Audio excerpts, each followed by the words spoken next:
I'm standing in my living room, water lapping at my boots, and there's Diana Wentworth, the HOA queen bee, wading through the flood in her fancy pumps, yelling, "You did this on purpose, didn't you, Jake?" And you know what? She wasn't wrong. 3 days earlier, she'd slapped me with a $2,000 fine for hoarding spring water and demanded I rip out my natural spring system. So, I did exactly what she wanted, drain it all in, watched her precious $3 million HOA clubhouse float away like a kid's toy boat in a storm. My name's Jake Thornton, and until 2 years ago, I was a hydrologist with the EPA, spending 15 years studying water systems, sniffing out contamination, and writing reports nobody read. It was good work, meaningful, but the politics? Pure venom. I blew the whistle on a chemical spill cover-up in Ohio, thinking I was saving lives. Instead, I got blacklisted, harassed, and pushed into early retirement at 39 with just enough severance to vanish. So I did bought a 10-acre chunk of rocky hillside in Tennessee, about an hour outside Knoxville. The realtor called it rustic with potential, which is code for nobody wants this steep, thorny mess. But at $79,000, it was a steal, and I wanted solitude. The trouble started 6 months back when I bought this land, not knowing it was the one thing standing between Diana and her $30 million dream project. The seller's agent, a jittery woman named Emily Hart, kept glancing at her phone during the tour, pushing me to sign fast, no inspections, cash deal. Something felt off. But after months of landlords dodging me because of my EPA baggage, I just wanted a quiet corner of the world. I signed the papers on a chilly February morning, handed over the check, and became the owner of what locals called Thornton's Ridge. If you've ever dealt with an HOA drunk on power, you'll want to smash that like button. And if you're itching to see how a guy like me turns their own rules against them, hit subscribe if you got stories that'll make your blood boil and your heart cheer. The first clue I wasn't alone came when I started clearing land for a cabin. I hired a local crew, led by a grizzled guy named Hank Dawson, who stopped his bulldozer 2 hours in and waved me over.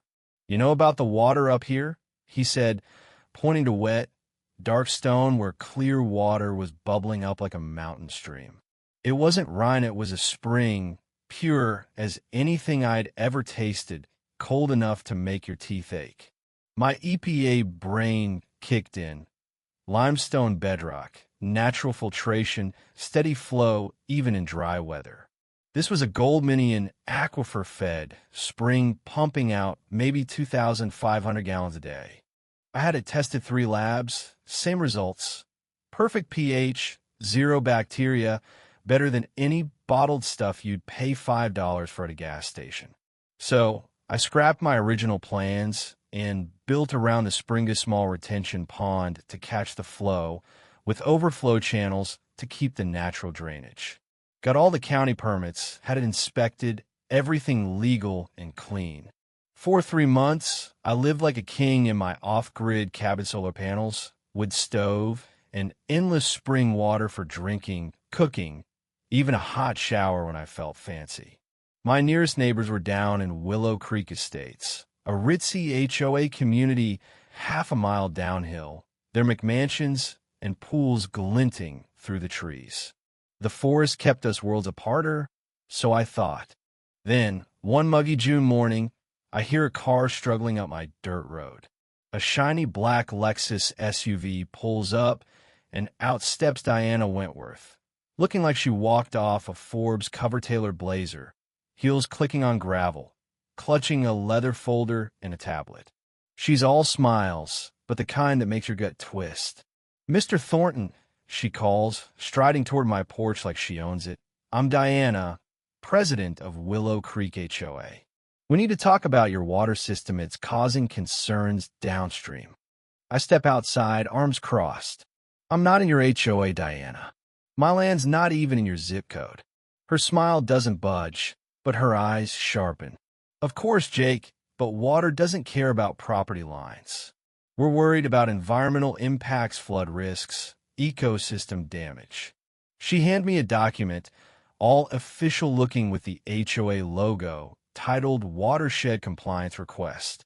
It's packed with buzzword sustainability, community safety, but it's implying she's got authority over my spring. I laugh.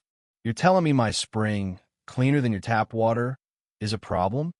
She leans in, voice smooth as silk. We just want to ensure compliance, Jake. We'd hate to escalate this to the county. It's a threat, polite but clear. I've seen this game before, bureaucrats flexing fake power to scare you into line. But I spent 15 years at the EPA. I know their playbook better than they do. I'll look it over, I say, keeping my tone even. She hesitates like she expected me to cave, then leaves, her Lexus bouncing down the road. That night, I dig into Diana. Public records paint a picture. Former high-end realtor, HOA president for a year, and here's the kicker, co-owner of Bluestream Properties, a company snapping up land around Willow Creek.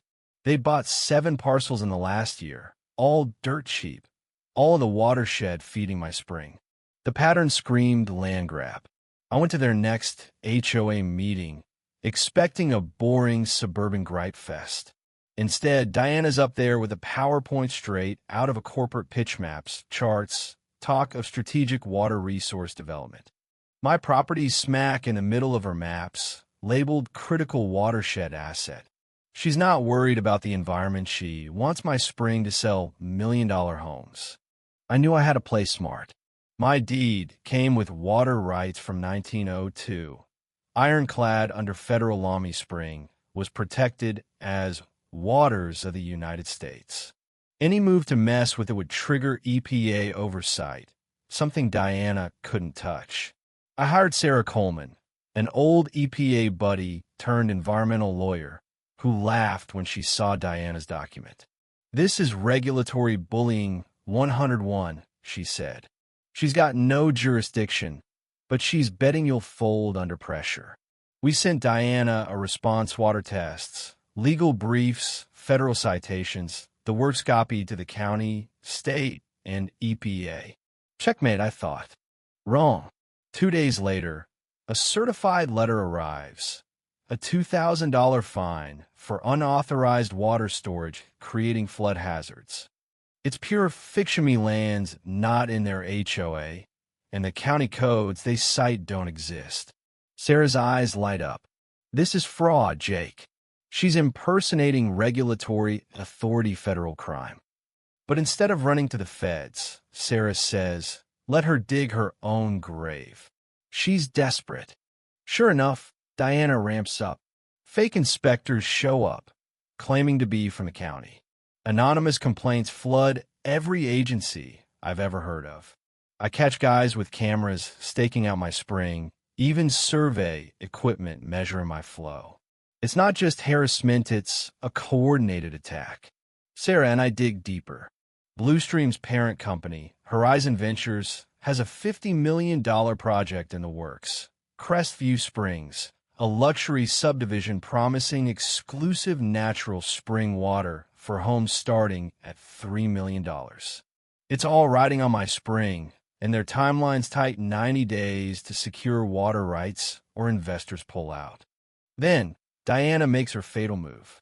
Another letter, this one claiming emergency county authority from a non-existent official, ordering me to drain my system in 72 hours or face forced removal. A storm's brewing, 6 inches of rain expected in 2 days. I call the county. The real director, Dr. Ellen Harper, is livid. This is forged. She's committed a felony. Sarah's practically giddy. She's ordering you to flood her own development. Comply, document it, and she's done. I set the stage. Cameras to record everything. Notices to authorities. A county inspector on speed dial. Thursday morning, Diana rolls up with a sheriff's deputy, a fake work crew, and a truck of pumps ready to tear out my system herself. She's in a hard hat and safety vest, waving fake papers. Jake, comply now, or we'll do it for you, she snaps. I turn to the deputy. a nervous kid named Ryan Tate. You seen her paperwork, Ryan? Because I called the county and they say it's fake. His face drops. Diana shoves a folder at him, but I hand him mine real county letters, my permits, the works. He's on the radio in seconds, calling for backup. The county inspector, Tom Reed, shows up, takes one look at Diana's papers, and starts snapping photos. These are fraudulent, he says. Diana's still blustering, but she's sweating now. I smile. Diana, I'm complying with your order starting now. Her face goes white. She knows what's coming. My system's simple. Low barriers holding back 50,000 gallons during storms. Without them, that water's heading straight for Willow Creek's flimsy drainage and that $3 million clubhouse built in a flood basin. I removed the barriers in an hour, water flowing free just as the storm clouds roll in. Diana tries to backtrack. Maybe we should reassess, but it's too late. Tom's documenting, Ryan's on the phone, and I'm just following orders. That night, the storm hits like a freight train. Rain pounds down, my spring roars, and by midnight, water's rushing downhill at 1,000 gallons a minute. Saturday morning, I drive to Willow Creek. It's a disaster movie. The clubhouse is underwater, foundation cracked, floors ruined, furniture floating. 7 homes are flooded, lawns are swamps, the access road's gone. Damage? Over $5 million. Emergency crews show up, led by Captain Laura Bennett. I hand her my docs, Diana's order, my compliance, the forged signatures. You knew this would flood them, didn't you? She asks. Captain, I'm a hydrologist. I warned her. She ordered it anyway. Diana's at the command post, screaming about sabotage, but Laura shuts her down. Ma'am, you signed the order. This is on you. The feds move fast. FBI agent Rachel Moore and EPA investigator Dr. Mark Chin swoop in, armed with my evidence. They raid Diana's house, HOA office, and Blue Stream's HQ, grabbing everything: computers, files, proof of her $30 million scam. Tuesday, she's arrested. Fraud, conspiracy, impersonation. The perp walks on every news channel. Diana in cuffs, her empire in ruins. Crestview Springs? Dead. Investors sue, Blue Stream and Horizon collapse, and Diana's bankrupt. Willow Creek rebuilds smarter new board, floodproof clubhouse, real drainage. They even hire me to consult on water management, turning my spring into a community asset. Diana? She pleads guilty, gets 20 months in prison, and owes $5.2 million in restitution. The county cleans house, crooked officials fired, new laws passed to protect water rights. Now I'm back on my porch, coffee in hand, listening to my spring bubble through its new, smarter system. Justice flowed like that water, steady, unstoppable. But here's the thing. Diana thought she could bully me because I was alone. She didn't count on a community rallying behind truth. So, tell me in the comments, what would you do if someone tried to steal your land, your water, your life?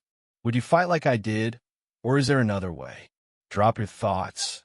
Hit that like button if you're cheering, and share this if you've got an HOA horror story. Let's keep the conversation flowing.